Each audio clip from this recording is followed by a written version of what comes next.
안녕하세요, 여러분. 잘 지내셨죠? 며칠 전에 제 쇼츠를 보셨을까요? 눈앞에 날파리가 보일 때 병원을 방문하라고 제가 쇼츠를 올렸는데요. 오늘은 거기에 대해서 유튜브를 찍어보고자 합니다. 실제로 증례를 보면서 우리 얘기를 한번 나눠볼까요? 네, 갑자기 눈앞에 날파리가 보인다면 망막열공부터 수술까지 실제 환자의 증례를 보여드리고 같이 얘기 나눠 보겠습니다. 오늘의 내용은 다음과 같고요. 비문증이란, 그리고 망막열공이 발견되었을 시, 그리고 레이저 광운고술은 어떻게 하는지, 그리고 혹시 망막열공이 박리로 진행된다면 어떤 모양이 될지, 그리고 이 망막 박리를 해결하기 위해서 우리가 어떤 수술을 받아야 할지에 대해서 얘기 나눠 보겠습니다. 먼저 쇼츠에도 제가 말씀드렸다시피 비문증이란 무엇인가를 한번 알아보는데요. 비문증은 눈앞에 날아다니는 여러 가지 검은 점, 아니면 먼지, 날파리, 개구리 알처럼 생긴 여러 것들이 있습니다. 그래서 이런 것들이 우리가 생활하다가 갑자기 발견되는 경우가 있는데요. 그럴 때는 즉시 안과로 방문해서 무슨 일이 일어났는지, 눈 안에 어떤 이상이 있는지 한번 확인해 보는 게 좋습니다.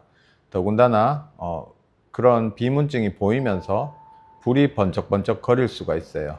그래서 그걸 광시증이라고 하는데요. 그런 느낌이 있거나, 아니면 커튼이 내려쳐지듯이, 아니면 먹구름이 이제 차오르듯이 그런 변화가 같이 동반된 경우에는 반드시 병원을 방문해서 확인을 해야 됩니다. 그리고 서서히 생기고 변화가 없는 경우에는 대부분은 노화성으로 생긴 경우라서 그 경우에는 조금 안전한 사항으로 여겨집니다. 그래서 여기서 우리가 꼭 생각해야 될 것은 모든 비문증이 위험하지는 않습니다. 하지만 갑자기 생긴 비문증, 그리고 동반되는 여러 가지 광시증이나 검은 그림자 같은 것이 있다면 무조건 당일 방문을 할 수 있으면 제일 좋고요.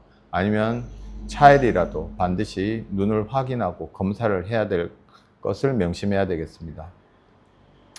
다음은 이틀 전에 눈에 검은 그림자와 그리고 날파리증이 있다고 오신 여자 환자분의 사진입니다. 여기 보시다시피 오른쪽 상단에 유리체 출혈과 말구평 망막열공이 발견되었고요. 그리고 중심에 있는 검은 그림자가 P입니다.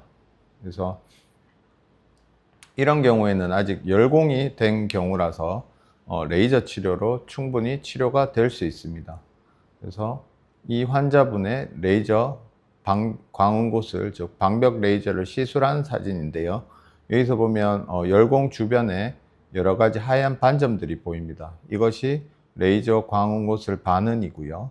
그래서 이 반은들이 색깔이 검은색이 되도록 변화가 되는 경우까지가 열공이 나아가는 과정입니다. 그래서 완전히 검은색으로 둘러쳐져 있으면 이제 방벽 레이저가 완성이 되고 이 부분에 대한 열공은 상당히 다음 나쁜 경우로 발전되는 일이 거의 없기 때문에 안심을 해도 됩니다. 그래서 레이저 광운고슬은 약 시술 시간이 5에서 10분 정도 되고요.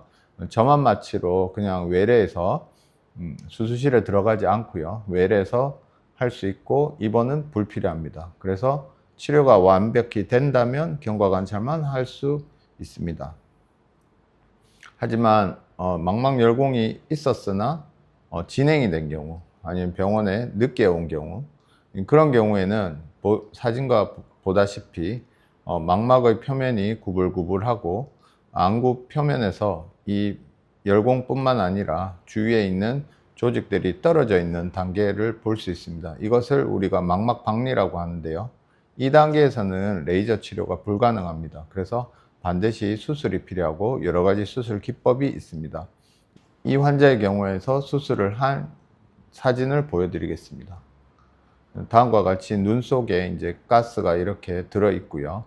밑부분에 이제 여기 경계면 아랫부분은 눈 속에서 자연히 만들어진 물 성분이고, 위쪽에 이렇게 기포가 있는 것은 가스입니다. 그리고 왼쪽 상단에 보면 하얀색 반점과 그리고 약간 회색빛 은고반이 보이는데요. 이 부분이 앞에 사진에서 보여줬던 열공이 있었던 자리고, 수술을 해서 열공을 치료하고 망막박리도 치료하고 그다음 반은이 생겨서 있는 모습입니다. 그래서 이 환자의 경우에는 위쪽에 그 열공이 있는 소견으로 망막박리가 더불어 있었던 경우라서 첫 하루나 이틀 정도는 엎드려 있는 자세를 취하다가 이제는 많이 안정돼서 대부분 생활 동안 앉아 계시는 자세로 있는 환자 소견입니다. 그래서 다시 설명드리면 망막열공이나 아니면 비문증 같은 것이 발견되었을 때는 위험한 신호고, 이것을 해결하기 위해서는 레이저 광응고술을 시행하면 됩니다. 망막박리가 없는 경우에는요. 그리고 시술 후에는 안정을 좀 취하고, 특별히 열공이 커지지 않는 한, 망막박리로 진행되지 않는 한 우리가 경과 관찰을 하면 되겠고, 하지만 두 번째 경우와 같이 망막박리가 이미 진행된 경우에는 어쩔 수 없이 수술을 해야 되고, 가능한 빨리 하는 것이 좋다고 되어 있습니다. 그래서 시력도 그냥 놔두면 시력을 많이 잃게 되지만, 수술을 하고 난 뒤 자세를 잘 취한 경우에는 원래 있던 시력에 버금가는 시력을 다시 찾을 수 있는 가능성이 많습니다. 그래서 뭔가 눈앞에서 갑자기 안 보이던 것이 보이고, 그리고 그것과 동반된 번쩍임이나 혹은 한쪽이 구름이 끼었듯이 가리는 느낌, 커튼이 쳐지는 느낌, 이런 것이 있다면 반드시 병원을 방문해야 되고요. 새로운 그런 그 비문증, 떠돌아다님 날파리 같은 것이 보이면 그래도 이틀이나 3일 안에 한번 병원을 방문해서 점검을 받는 것이 오늘 유튜브 강의의 가장 핵심일 것 같습니다. 네, 여러분 잘 이해가 되셨나요? 그래서 마지막으로 정리한 제 슬라이드를 보면, 갑자기 날파리, 번쩍임이 보이면 바로 안과로 방문하여야 하고, 망막열공은 조기 발견이 되면 5에서 10분 정도의 레이저로 치료가 끝날 수도 있습니다. 하지만 망막박리가 진행되더라도 우리가 수술을 받고 안정을 취하고 열심히 노력한다면 예전의 나의 생활로 다시 돌아갈 수 있는 것이 오늘 강의의 주제입니다. 여러분, 이상이고, 구독, 좋아요, 그리고 이 내용을 여러분 주변에 항상 공유해 주시면 감사하겠습니다. 네, 지금까지 잘 보는 안과의 이종호입니다. 감사합니다.